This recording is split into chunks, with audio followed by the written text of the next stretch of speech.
हो रहा अटेम्प्ट और कितने चले तुक्के, ये भी बहुत जरूरी है इस बात से। और बच्चों इससे ना मैं आपको एक अभी मैंने बोला ये मेमोरी बेस्ड है, अभी हमारे सामने कुछ भी नहीं है, हमने पेपर भी नहीं देखा है, सब कुछ आपके अकॉर्डिंग चल रहा है। तो अ, जो आपको नॉर्मलाइजेशन का भी आइडिया मैं दे दूंगा इसमें, जो बहुत ही हेल्पफुल रहेगा आप सब लोगों के लिए कि भैया इस तरह से बच्चे इतना इतना नॉर्मलाइजेशन, या हार्ड शिफ्ट कौन सी थी, आसान कौन सी थी। तो ये मैंने जितने बच्चों का पेपर हुआ था कब तक, ये शायद हमने लिया है 24 जनवरी तक, 25 का नहीं है इसमें क्योंकि 24 को ही वीडियो बनाई थी। तो 24 जनवरी तक का डेटा हमने इसमें ले लिया है बच्चों। ठीक है, 10 जन से 24 जन जिन बच्चों का पेपर हुआ है वही डेटा इसमें लिया गया है जिनका एग्जाम हो गया। और बेटा ये उन्होंने सिर्फ मेमोरी बेस्ड दिया है, ये बात याद रखें।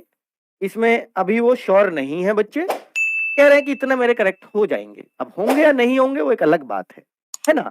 तो देखिए यहाँ हमारे अकॉर्डिंग जो निकल के आ रही है वो 23 तारीख की थर्ड शिफ्ट सबसे कम जो है अटेम्प्ट इसमें निकल के आ रहे हैं। लगभग जो एवरेज अटेम्प्ट आ रहा है 451 बच्चों ने डेटा दिया 23 जनवरी की थर्ड शिफ्ट में, 59.18, भाई इसको सीन टू पे लगाओ, 59.18। और ये जो करेक्ट है ये करीब 52 का दावा कर रहे हैं बच्चे कि एवरेज जो करेक्ट आ रहे हैं वो 52 के आसपास हमारे करेक्ट हो जाएंगे। तो लगभग लगभग ये 6-7 का सब में आ रहा है एवरेज में फर्क, अगर आप देखेंगे तो करीब करीब 7 का 6 का ये सब में अंतर इतना मिल ही रहा है, कहीं 8 का। तो आप ये मान के चल सकते हो करीब करीब बच्चे 7 क्वेश्चन तो हर कोई कह रहा है कि मैं तुक्के लगा के आया हूं, यानी जिनका मैं श्योर नहीं हूं लेकिन मैं तुक्के मार के आया हूं। तो लगभग लगभग 6-7 के लिए तो हर बच्चा मानता है कि मैं तुक्के लगाकर आ रहा हूं। ये हर शिफ्ट का हाल है बच्चों। अब खुद देखिए जिस शिफ्ट में सबसे कम अटेम्प्ट है और उसी में करेक्ट भी सबसे कम ही होगा, कोई बात नहीं ये हो या ना हो, पर अटेम्प्ट इसमें सबसे कम हो पा रहा है, इसका मतलब है कि ये शिफ्ट जरूर हार्ड आई होगी। ठीक है, तो 23 की थर्ड शिफ्ट अब तक बच्चों ने सबसे हार्ड बताई है। नंबर 2 पर ये है, देखिए हमने असेंडिंग ऑर्डर में सेट किया है। तो फिर ये 11 तारीख की चौथी शिफ्ट भी बच्चों ने हार्ड मानी है, 12 तारीख की चौथी शिफ्ट भी बच्चों ने हार्ड मानी है, और 13 तारीख की चौथी शिफ्ट, यानी ये कम कम हार्ड होती चली गई है। रैंक 1 जो दिया है बच्चों ने 23 जनवरी की थर्ड शिफ्ट को, रैंक 2 पर हार्ड है 11 जनवरी की चौथी शिफ्ट। तो इस तरीके से, तो सर ऐसे नॉर्मलाइजेशन में क्या किसी को नुकसान भी होता है? तो बच्चों मैं बताऊं, जो एसएससी का नॉर्मलाइजेशन है, हालांकि पिछली बार इन्होंने जीडी में कुछ बच्चों के मार्क्स कम भी किए थे, लेकिन अगर ये घटाना और बढ़ाने पे चले, ध्यान से सुनना, दो तरीके हैं इसका, या तो ये प्लस भी करें माइनस भी करें, या दूसरा तरीका है ये सबका प्लस ही करें। ये दो तरीके हो सकते हैं एसएससी के पास नॉर्मलाइजेशन के, या तो ये सबका प्लस माइनस करें, किसी का प्लस किसी का माइनस, या ये सबका प्लस ही प्लस करें जो आजकल एसएससी ये वाला अपना रही है। तो जब बहुत कम अंतर हो तो वो यही वाला अपनाती है कि सबका प्लस करते हैं। तो सबका प्लस करते हैं तो ध्यान से देखिए बच्चों वो किस तरह से सबका प्लस करेंगे, कि जो सबसे आसान शिफ्ट है, देखिए 11 की चौथी सबसे हार्ड में और 11 की फर्स्ट सबसे आसान में आ रही है, तो 65 कह रहा है बच्चा कि 65 के आसपास मैंने इसमें अटेम्प्ट किए हैं। ध्यान से देखना बेटा, ये सही नॉर्मलाइजेशन तो तब बनाऊंगा जब आंसर किया जाएगी। अभी सिर्फ ये आइडिया दे रहा हूं मेमोरी बेस्ड डेटा का, इससे ना सोचे कि वास्तव में मेरी शिफ्ट तो बेकार गई, नहीं। अभी जब आंसर किया जाएगी तब एक बार गूगल फॉर्म भरवाऊंगा, उससे आपको सटीक आइडिया दे दूंगा कि आपकी शिफ्ट में कितना बढ़ेगा या कितना घटेगा। अभी मैं जस्ट बता रहा हूं कि एसएससी नॉर्मलाइजेशन कैसे करती है, कि अगर देखिए जैसे बच्चा इसमें सबसे ज्यादा अटेम्प्ट कर पा रहा है तो 65, और सबसे कम अटेम्प्ट मान लो 59, अटेम्प्ट पे नहीं होता, हालांकि करेक्ट पे होता है। अगर मैं यहाँ पे दूं तो 57 और यहाँ 52, तो लगभग लगभग 5 नंबर का फर्क आ रहा है, 5 क्वेश्चन का फर्क आ रहा है ना। तो मैं अगर देखूं तो 5 का अगर फर्क आया मेरे भाई, अगर 5 का फर्क आया तो इस ऐसा होगा कि इस शिफ्ट को 5 नंबर दे दिए जाएंगे इसको देखते हुए। ये भी 52.8 है तो इसके करीब 4.2 नंबर बढ़ जाएंगे इस शिफ्ट के।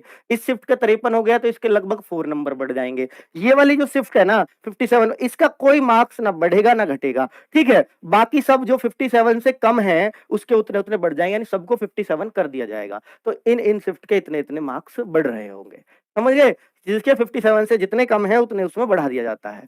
अब बच्चों एक तो ये तरीका है, दूसरा तरीका कि प्लस माइनस कैसे करते हैं, दूसरा तरीका एक तो यह है कि सबके 57 करे जाएं, जिसको जितने कम पड़े उतने बढ़ा दिया जाता है। समझ में आ गया बच्चा ये गणित? दूसरी बात है कि भैया जो ओवरऑल एवरेज क्या चल रहा है 54.3, अब जैसे जिन बच्चों के 54.3 से कम है उनके तो बढ़ेंगे, जैसे इनके कम है तो इसका 2.3 बढ़ जाएगा, इसका 2 पॉइंट समथिंग बढ़ेगा या 1 पॉइंट समथिंग बढ़ेगा, इनका भी 1.2 या 1.3 बढ़ जाएगा। लेकिन जिनके 54.3 से ज्यादा जा रहा है, जैसे यहाँ से 54.3 से ज्यादा यहाँ जा रहा है, तो इनके इतने कम हो जाएंगे, 0.5 कम होगा, इसका पॉइंट अगर आप देखेंगे तो इसका थोड़ा सा और ज्यादा कम होगा, यानी और इसका 54.6 है तो इसका और ज्यादा कम होगा। तो इस तरीके से चलता रहेगा, है ना। वही 54.6 है तो इसका जो कम होगा 0.3 होगा इसके हिसाब से। 55.3 है तो इसका कम कितना होगा, इसका होगा बच्चों, इसका कह सकते हैं कि ये 1 मार्क्स के आसपास इसका कम हो जाएगा। ठीक है, तो प्लस माइनस किया तो सारा खेल 3 या 4 नंबर का रहेगा, 3 नंबर का। ये यहां दिखा रहा है कि 3 नंबर, किसी के प्लस, किसी के माइनस, किसी का 2, किसी का 1, किसी का आधा, इस तरीके से सारी चीजें आ जाएंगी। लेकिन अगर सबके में प्लस किया तो 5-5 क्वेश्चन तक आ सकता है। 5 क्वेश्चन मतलब 10 मार्क्स तक का। और यहाँ 1, 1.5, 2, 3, 3 नंबर का 3 क्वेश्चन का मतलब 6 मार्क्स तक प्लस माइनस हो सकते हैं। यहाँ पर ये आइडिया हमें हो जाता है। अपनी सिर्फ देख सकते हैं, पर बच्चों मैं बोल रहा हूं कि ये सिर्फ बच्चों की मेमोरी बेस्ड डेटा है, अभी कोई आंसर की नहीं आई है, पर मैंने आपको एक आइडिया दे दिया है मोटा मोटा सा। ऑलमोस्ट यही रहे या इससे बदले, वो सब तब पता चलेगा जब मैं आंसर की आने के बाद आपसे गूगल फॉर्म भरवाऊंगा। Exact idea, exact cut off, सब कुछ तभी बता पाऊंगा बच्चों। ठीक है, तो अगर देखें बच्चों कि एसएससी जीडी में डेटा अटेम्प्ट्स का मैं आपको दिखा रहा हूं कि बच्चा जो है कितने परसेंट बच्चे, देखिए 75 प्लस बच्चा, मतलब 80 में से 75 क्वेश्चन कितना बच्चा सही कर रहा है। तो जो मेल में 14,000 करीब बच्चों ने डेटा दिया है, तो वो 509 बच्चा ये कहता है मेल में कि भैया हमने 75 से ज्यादा अटेम्प्ट किया है। फीमेल में यही बच्चा कहती है कि भैया 28 फीमेल कहती हैं, यानी 2.15% फीमेल और 4% मेल। यानी जो बच्चे एग्जाम दे रहे हैं उनमें से 4% बच्चा 75 प्लस अटेम्प्ट करके आ रहा है, जो खतरनाक भी हो सकता है। तो जो बच्चे एग्जाम दे रहे हैं उनमें से 70 प्लस जो अटेम्प्ट करके आ रहा है वो 17.7%, ये भी इसी में ही आ गया। यानी 70 प्लस अटेम्प्ट करने वाले करीब 17.7% बच्चे हैं। और 65 प्लस अटेम्प्ट, मैं ये नहीं कह रहा सिलेक्ट होने वाले हैं, अटेम्प्ट करने वाले हैं। ये अटेम्प्ट वाले ज्यादा वाला नुकसान में रहता है। एक बच्चा तुक्का ही मार के आ रहा है 80, 75, वो भी आ रहा है इसमें। ठीक है, कि सारे ही तुक्के लगाए हों जिसने। तो 41% बच्चा 65 से ज्यादा अटेम्प्ट करके आ रहा है। और ये लड़कों का मेल का डेटा बता रहा हूं। और 60 प्लस जो अटेम्प्ट करके आ रहे हैं वो 65.4% है। और 55 से ज्यादा तो लगभग सब बच्चे अटेम्प्ट करके आ रहे हैं, यानी 82.17। 55 से कम वाले अटेम्प्ट इसमें आ जाएंगे, लगभग 18% बच्चा तो 55 भी अटेम्प्ट नहीं कर पा रहा है। तो बच्चों ये उस तरह का डेटा है। ठीक है, अगर फीमेल की बात करें तो 2% फीमेल ही 75 से ऊपर अटेम्प्ट कर रही हैं, 10% फीमेल करीब 70 से ज्यादा अटेम्प्ट कर रही हैं, और 28% फीमेल 65 से ज्यादा अटेम्प्ट कर रही हैं, 51% फीमेल 60 से ज्यादा अटेम्प्ट कर रही हैं। यानी आधी फीमेल्स तो 60 भी अटेम्प्ट नहीं कर पा रही हैं, 51 ही तो अटेम्प्ट कर रही है, टोटल इसमें ही आ रहा है। यानी टोटल 51% जो फीमेल्स हैं वो 60 प्लस अटेम्प्ट कर रही हैं। बाकी जो 49% के आसपास बच रही है वो 60 भी अटेम्प्ट नहीं कर रही हैं। और जो 55 प्लस अटेम्प्ट करके आ रही हैं फीमेल, वो लगभग 73-74% फीमेल्स हैं। और ये जो बच्चे डेटा दे रहे हैं ना, ये जागरूक बच्चा है ना, क्योंकि ये हर जगह वीडियो देख रहा है, क्या है क्या, तभी तो उसने हमें डेटा दिया। तो ये अच्छा ही बच्चा होगा मेरे ख्याल से, है ना। तो वरना तो जो तुक्के मार के आया है, जिसका पेपर खराब हो गया, वो क्यों किसी का गूगल फॉर्म भरने वाला है।